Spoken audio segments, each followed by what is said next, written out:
I wanted to do more frequent sessions and sort of keep it to sort of a TED talk about say 18 minutes. I know we've gone like 2 hours before, and those 2 hour sessions are a little bit long, and I have this huge 5 GB file that I have to edit down, and I realized that that's actually not efficient. So what I decided to do, if everybody likes it, on the Sundays that I'm not traveling or cooking, we'll do these say 20-minute, 18 to 20-minute sessions, and I'll use it touching one particular barbecue topic and have everyone then ask questions. So it's kind of like a bi-weekly or weekly tune-up, depending on my schedule. So for the weekends that I am back in my home or maybe sitting in a hotel room, be happy to do these sessions so everybody can get a chance to kind of share your barbecue adventures, and I can kind of provide information about any questions that you might have. I promise you guys I will keep it to kind of a TED talk, because each of these topics I could probably talk 2 hours. So let me start by saying to you that one of the things that I always get when I travel around the country is that I call myself a pitmaster. So what the heck does a pitmaster mean? And I just want to kind of set the stage by kind of explaining that, because I believe a pitmaster needs to have some knowledge.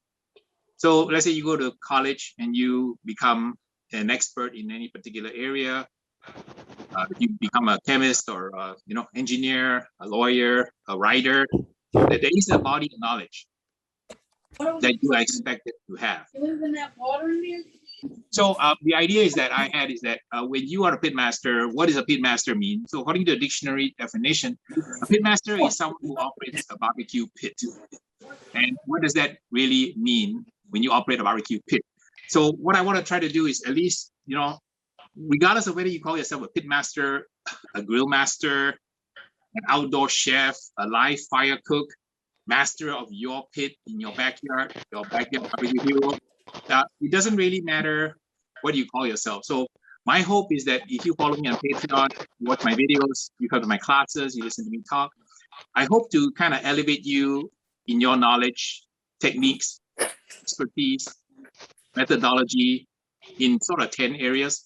I've never formalized my curriculum, but I do generally, if you watch my videos, I touch upon these 10 areas in different varying amounts. And the 10 areas are kind of, the first thing is, what's barbecue? Notice I talk a lot about food safety. I talk about smokers and equipment and grills. I talk about the kind of fuel that you use to cook your barbecue in. A lot about wood, dry seasonings, wet seasonings, marinades, injections. I talk about meats and meat selection, and I can talk a whole day just on meat alone and just talk about one animal, and that's a lot of depth and detail. I also talk about cooking it, direct, indirect, all the different techniques, low, slow, and so on. And then, of course, the last thing is enjoying the food. How do you enjoy it? How do you plate it? How do you present it? Regardless of whether you are a competitor who needs to plate it to impress 24 strangers at a judging contest, or you just want to plate it for your family and friends at home. I also cover things like how you plate it when you have to do a tailgate, a potluck, you're going camping, you just want to impress your friends. So that's kind of the overall outline of what I was going to touch upon. And I won't go into super great detail, but I just want to lay out kind of the groundwork. If you guys find these kind of fireside chats on Sunday useful, then I can set up a curriculum where I delve into each of these areas in a little bit more depth. So in essence, I'm trying to see if there's interest among my Patreons to sort of like get like 10 different, like 15 to 18 minute deep dive into each area, because I think a lot of you have general questions. So what I want to try to do is, at least within my Patreon community, set a baseline. So let's say if you guys come here, white belt, black belt, green belt, if I can run you guys through this curriculum, even if I can record it, it will bring everybody to, let's say, green belt. Then I can delve into the more esoteric areas. That way, I don't lose you along the way. Because I always believe that when you go hiking in a group, the slowest person should be in front, not the fastest person. So because I talk a lot about barbecue, sometimes people say, Harry, you're too nerdy, you got too deep, too fast, and you need to kind of come back up for air. So this is kind of my attempt to sort of come back up for air. And if you guys like this, let me know in your feedback what you want me to change, because I'm here for you and here to spread barbecue love. My goal is to train you so that I pass my boomerang of barbecue love to you, and I would like you to go around and pass the boomerang around the world. Sound cool? Okay, so let me talk about what barbecue is, because that is number one kind of a misconception, right? So barbecue in my book is a very broad definition. So it goes all the way from you cooking meat in an offset, all the way to boiling a hot dog in your stovetop, taking the hot dog and throwing it on the grill to get some char marks on it. So I have a very broad range of barbecue because I understand there's many cooking styles, and whether you do it full-blown black belt offset, salt and pepper, post oak, or you want to cook satay, you want to make Japanese yakitori, you want to cook African braai, Argentinian churrascaria, or Greek style Mediterranean barbecue, it's all good. So my book is that anytime you have fun, you experience live fire cooking with your friends and family, and you're spreading love, that's my definition of barbecue. So it's pretty broad. And of course, I know that everything I say is always a 3-hour argument and Jerry Springer fist fight, because people will tell me, Harry, that's not real barbecue. Real barbecue is a offset, cooking post oak, and cooking brisket or sausage. That's great, but I will even tell those people who have metal pits that that's not real barbecue. Real barbecue began with a hole in the ground, a shovel, some wood, and chicken wire. So for those people who are kind of snooty about the way they approach barbecue, I want to say upfront that we respect all traditions, because we are a very inclusive community of like-minded individuals like me and you. The fact you're watching this video or watching this session is because you have barbecue sauce in your veins already. So our tribe is a tribe of inclusiveness, not exclusiveness. That's the first topic, oral interest. So the first thing I want to cover is, I always cover, for those of you who attended my class at Catherine, the first module I cover is food safety. Because when you are a pitmaster, you are responsible for food safety. So I say that because once you are pretty good at what you do, people will be clamoring for your cooking skills, and you'll be cooking barbecue a lot on weekends for friends, family, neighbor, co-workers. And I'll cover food safety in a detailed module later. There's a little bit of depth to food safety, but I just want to kind of set the stage that you are responsible for food safety. Food safety begins at the point where you buy the meats, not when you start cooking, okay? Because you have to know how to transport the meat safely from where you bought it back to your house without any temperature and time of use, and you need to follow certain rules to make sure that it's cooked properly. Your responsibility of food safety ends only under 2 conditions. 1, the food is eaten. Number 2, the food is disposed of. So you really need to be aware of the range of your responsibility, because we are all healthy people, but if you are feeding food to young children, to the elderly, people who are immunocompromised, people are undergoing chemotherapy, you really need to be mindful about how you treat the food. And if your friends and family want to take food home, you need to advise them on the proper food handling practices. So that's number 2. Number 3 is what I call GAS. GAS is gear acquisition syndrome. I do about 58,000 comments a year on YouTube and various platforms. And I can tell you the number one question I get from people is, what golf clubs should I buy so I can swing like Tiger Woods? What keyboard should I buy so I can write an article or novel like Stephen King, or like a Pulitzer Prize winning author? As you heard me say many times, it's always the pitmaster, never the pit. So a lot of folks suffer from gear acquisition syndrome, or GAS, because they are paralyzed, because they can't really have fun cooking barbecue, because they are very focused and obsessed on getting the perfect smoker, whether it's a pellet cooker, how much money they want to pay, whether it's indirect or direct, what's the accessories that go with it, what's the prestige that go with it. Will I look like will I have bragging rights if I show up and tell my friends I bought XYZ pit? I have this unit from from China. It must be no good, therefore I need to buy a US made one. So you've heard me talk a lot about gas. So I encourage you to have fun. I told you guys repeatedly, you want to cook barbecue, all you need to do is go and plunk $50, buy a kettle, and you can create championship barbecue. You don't need a $50,000 smoker with a $10,000 paint job. Even though I know of my friends who have them, it's all great. But the idea is not to have gear acquisition syndrome. So the things that you need to know about pit is that you need to understand the different configurations of pits. We have things that are considered direct flow. We have reverse flow. We have convection pits. We have rotisserie pits. We have pits made of different materials like kamados. We have drums. We have bullet smokers. We have gravity fed rotisserie smokers. We have the famous offsets in metal, offsets in brick. We basically need to know basically three things with a pit. All pits have the same three areas you need to master. Number one is the intake. Number two is the fuel, how to burn it, how to get consistent temp. And three is the exhaust. As I've told you guys many times, most smokers, for temperature control, you are manipulating those three parameters. And it's usually a 70-30 equation. 70% temperature control is accomplished through the exhaust. 30% is through the intake. And then, of course, the fuel, there's a bewildering array of different kinds of fuel that you can use. So the idea of barbecue is that once you have equipment, you just need to make sure that you know how to use it. And I'll cover that in more detail, because for each particular kind of pit, there are pros and cons. Till today, as far as I can tell, there is no perfect pit. Some people claim that the offset is something they like. Yes, the offset is fun. But being up all night for 10 hours, throwing a log in every 30 minutes is not good for everyone. Some people like to cook the entire cook on their brisket on their phone, and that's great too. Some people enjoy the Zen and meditation aspect of sitting by the fire, tossing in a log every 30 to 40 minutes, and that's the idea of barbecue. So there is no perfect pit, there's no perfect gear, everything is a compromise. You guys have seen me cook on a simple Weber kettle. You see me cook on something like a bullet.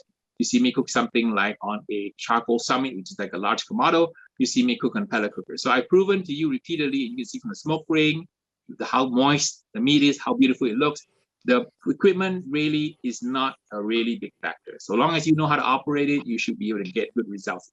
And don't take my word for it. All you need to do is go online, look at the top 20 teams in the world, KCBS Team of the Year, and look at the diversity of equipment that they use. You see a whole slew of different configuration of pits that are used by nationally ranked pitmaster to achieve world-class awards. All right, so enough said about that. Fuel. I could talk a long time about fuel, but basically the fuel is spread into things like gas. Yes, I did say gas. Electricity. Yes, I did say electricity. You have things like, of course, wood, many different kinds of wood. You have things like pellets and charcoal and briquettes, right? And any other thing you want to throw in, including coconut husk, coconut charcoal, and a whole bunch of esoteric things. But the idea is this, right? When it comes to fuel, you need to appreciate that fuel provides essentially BTU. BTU can be provided by electricity or gas or any kind of an organic product. When you burn it, provides BTU. BTU, which is caused by the fuel, is coupled with what we call wood. So if you use gas, you use electricity, obviously there's no wood, hence there's no smoke.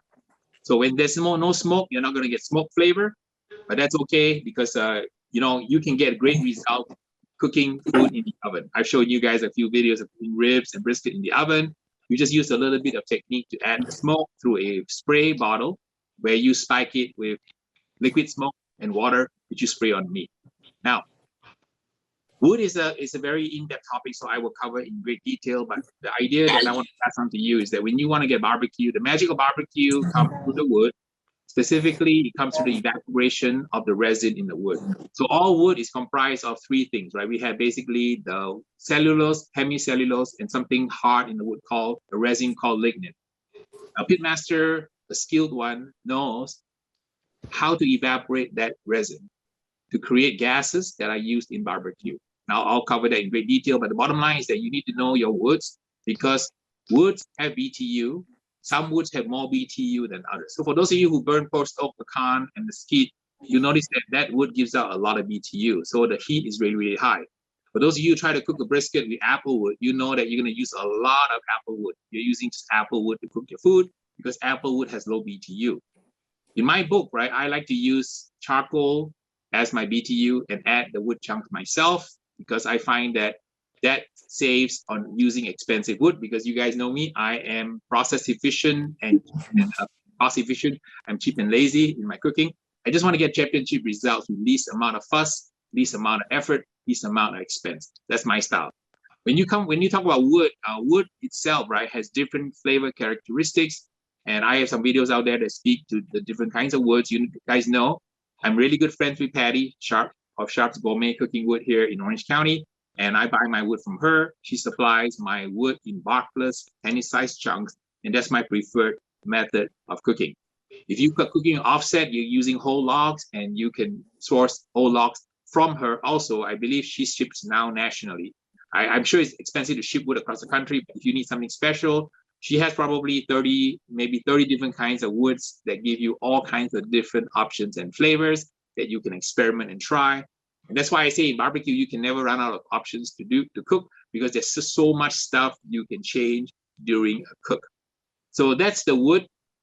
Next one I'll move to quickly is seasonings, right? So there's two kinds of seasonings, basically kind of a dry and wet. So the wet seasoning is essentially a rub that you apply with some kind of liquid. You can add mustard to the dry product. You can add oil to the dry product. You can add coconut milk.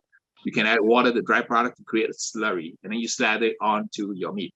When you cook using seasonings is probably, in my book, the second most important component in your barbecue toolkit. Obviously, number one is the meat. So I'm not going to sit here and tell you that I can get championship results, right, using hamburger. You gotta use good quality meat to get good results. I know some people tell me, Harry, you are not a very good pitmaster because you can cook select briskets with championship status. Yes, I admit I can't take a select grade brisket and make a championship brisket out of it. I rather start with a high choice or a prime brisket or a Wagyu to start with. When you create seasonings, or you can buy one if you like, you just need to understand that dry seasonings taste different when they are raw versus when they are cooked.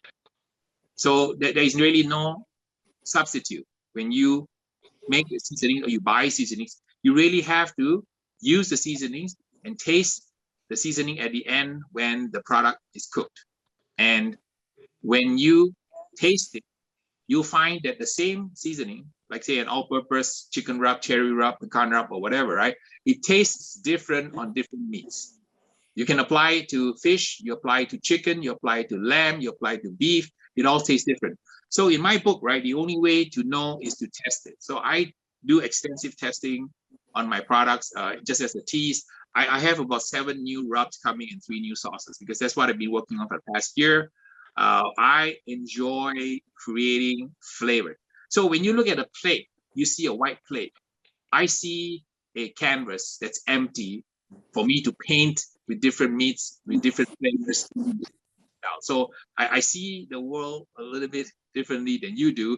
Just like an artist would look at a piece of blank canvas or an empty block of marble, and they see what's the potential of that marble or that empty canvas with a little bit of paint. So I paint with my rubs, my sauces, my injections, my techniques, and the different kinds of meats that I enjoy cooking for you. When it comes to wet sauces, there's a whole new genre of wet sauces, because you have sauces, marinades, and injections. So very quickly, sauces help enhance the flavor. I'm not a huge fan of goopy sauce. For those of you who see my videos, I tend to use sauce lightly. I use a lot of marinades because marinades allow you to get flavor into the meat. And when you take a syringe and you inject that marinade into the middle of meat, you have an injection liquid. So injection liquids are comprised of some flavor components. There could be some tenderizing agents in there, like bromine, actinidin, made from papaya and from kiwi fruit, from pineapple. Or you can have also some flavor enhancers. You guys heard me talk about Uncle Roger, right? Uncle Roger likes MSG. So I'm a fan of MSG because in the natural form, as everything else in life, you can overdo MSG because you can feed the rat 50 cups of Starbucks coffee, the rat dies, so you say coffee is bad for you. Well, a famous person from the old days said, "Sola dosis has a name." So there's a Paracelsus, and he said that basically the poison is in the dose.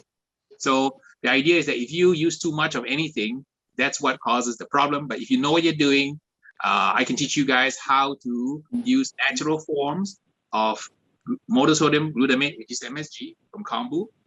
Teach you guys how to use guanolates, disodium guanolate, disodium inosinate or inocinates.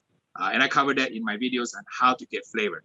Because I'm a competition cook and I have no pedigree. In fact, I'm a total quack. I have received no classical training in cooking, but I cook like a MMA fighter. So I will use jiu-jitsu, kickboxing, judo, taekwondo, whatever I need to reach the pinnacle of barbecue perfection, because my whole shtick is that I cook food for 24 strangers who judge me in a double blind setting. I cook food for myself at times. When I cook ribs, I just use salt, pepper on my ribs and garlic powder. And I eat it with pico de gallo and a squeeze of lime. So that's not the kind of rib you can turn into a contest to win, but a lot of my recipes are geared towards winning contests, getting what we call BATs, big ass trophies and checks. So it's a slightly different mindset. That's why I'm passing on my mindset on to you in terms of how you can take my techniques, even some of them, to achieve barbecue excellence and barbecue perfection. Now, so that's kind of very high level flyover over seasonings and red sauces and so on. So let's talk about a thing that is close to heart is called meat selection.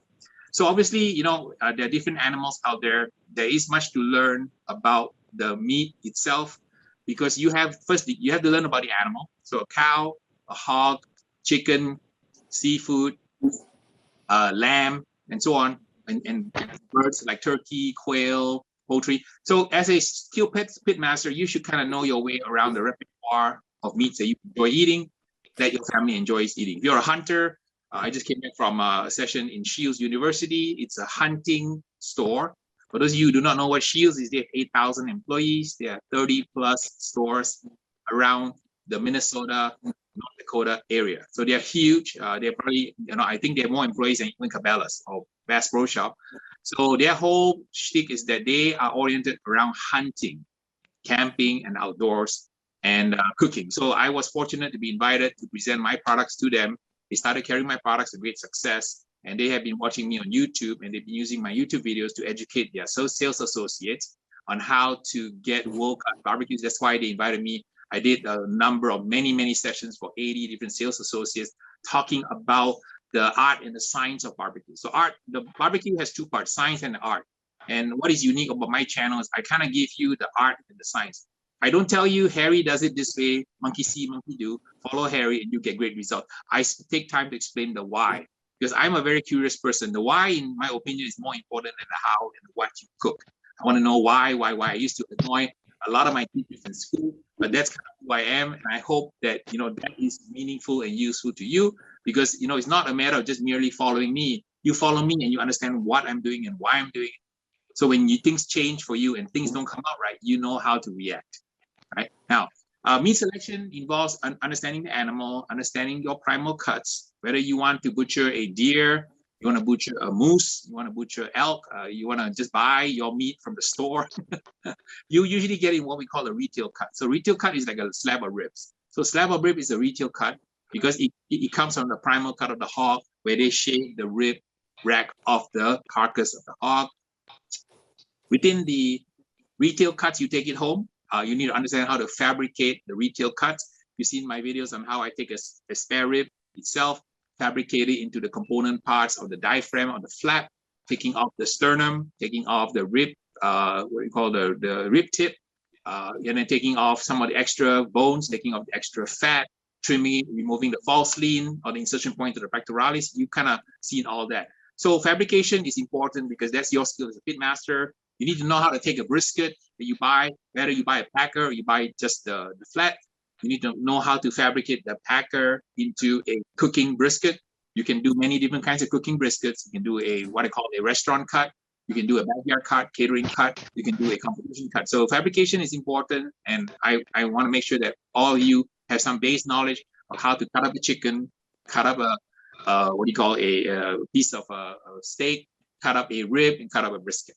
Now, once you do that, then you need to understand a little bit about how to age the meat. Right? Beef can be aged. You don't need aged chicken or pork, but aging is a whole separate topic on its own, because aging allows you to utilize 3 different mechanisms: enzymatic action, desiccation, and mold, to be able to get better flavor. So I'll cover that in a separate module if you guys are interested, because throwing a brisket in for 10 days in the refrigerator in the wet cryo bag will improve the flavor. A lot of people of you who have never tried that, I recommend you try that at home, do that, and see if you enjoy the food. I talked a lot about how to pick a piece of meat in terms of the size, symmetry, marbling, and striations, and that's a lot of information about meat that I can cover in a separate section. In fact, meat is so complicated, I'll probably have to break it into separate modules. Moving on to number 9, which is cooking. Obviously, cooking involves many methodologies. You have essentially 2 camps. You have direct and indirect. So within each of those areas, you have different concepts. Like I've taught you guys how to do ultra, low, and slow. Taught you guys how to do a hot and ultra low and slow, hot and fast, and ultra hot and fast. So these 4 different temperature ranges that you need to know how to cook meat with. So as a pitmaster, you may have one default technique that's great. I did with one default technique for a long time. But as I progressed in my own barbecue journey, I started to incorporate other techniques, because sometimes you want to get a different result. You can cook hot and fast. Hot and fast has different characteristics that you reach at the end. If you cook it ultra low and slow, you have different characteristics. So depending on the objective that you have, the duration of time that you have, you can accomplish different objectives in terms of how the meat will taste at the end. Now, talking about taste and meat at the end, right? You guys know that I've talked a lot about how to judge what good barbecue looks and tastes like. So I'll leave you essentially 4 different criteria, right? Number 1, obviously, is appearance, how it looks. Does it look appetizing? The way you want to judge appearance is like when I teach barbecue judging classes itself, I always tell them, imagine you go to the buffet line, you look at all the array of food in front of you. Which is the one that catches your eye? That's called appearance. So as a judge in a contest, you will see a lot of different entries. Which entry do you instinctively, when you look at, catches your eye and you say, wow, I want to eat that rib? If that's the case, then that rib should get an excellent score. So judging is a beauty contest, is very subjective. So I recommend people that when you cook barbecue at home, for your friends and family, for your restaurant, for catering, or for competition, you look at it first, because you typically eat with your eyes. What I mean to say is that once you notice that it's pretty, it's likely that your taste score and your appearance score will score higher. And that's the way you want to make sure all your food looks good. And having a smoke ring will not hurt your chances of scoring higher with the judges. The other 3 categories that I look for is, number 1 is the taste. Obviously, usually is weighted the highest. So if you were to be using a judging criteria, the appearance is only worth a 5-pound dumbbell. The taste is worth a 25-pound dumbbell. And then the tenderness or the texture is worth a 15-pound dumbbell. So it's appearance, taste, and tenderness. And I will add a 4th one, which I get a lot. When I have classes, I always ask my students, what are some of the problems that they have cooking barbecue? They tell me that they don't have much taste, they don't look very good, they're not tender, and the last one, they say it's not moist. So apparently moisture is a very important criteria, and I want to distinguish moisture from tenderness or texture, because it can be nice and soft, but if it's dry, not going to work.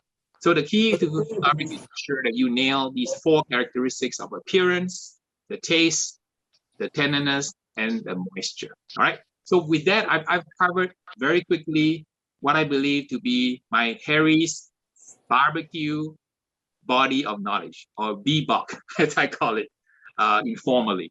So let me pause here, and you guys can unmute and see if I have any questions that I can address.